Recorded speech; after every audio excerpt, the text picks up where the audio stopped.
हरिहरपुर में इस संगीत का एक घराना था, पहचान के लिए मोहताज हो रहा था। गायन, वादन, नृत्य, ये सभी विधाएं यहां एक साथ पैदा होती थी। लेकिन जिन्होंने आतंक का गढ़ आजमगढ़ को बनाया था, वे लोग इन्हें ढूंढ नहीं पाए।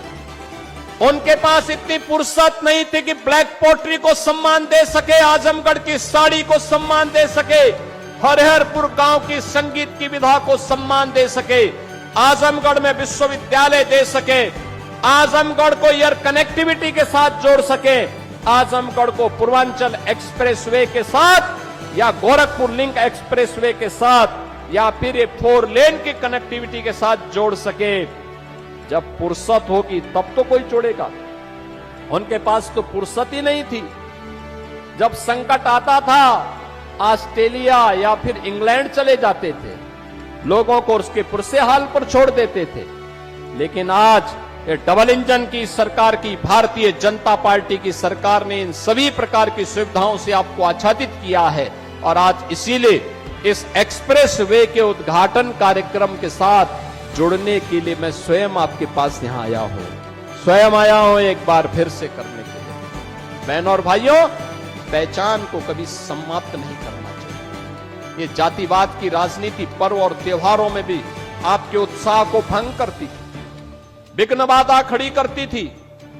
निर्दोष हिंदुओं पर झूठे मुकदमे दर्ज होते थे, बेटी और बहनों की इज्जत के साथ खिलवाड़ होता था। आपको याद होगा 2007-8 में सिवली नेशनल कॉलेज में अजीत राय नाम के एक लड़के की हत्या मात्र इसलिए कर दी थी क्योंकि उसने रिपब्लिक डे पर उसने वंदे मातरम गाने की वकालत की थी। केवल इसी में उनकी हत्या कर दी।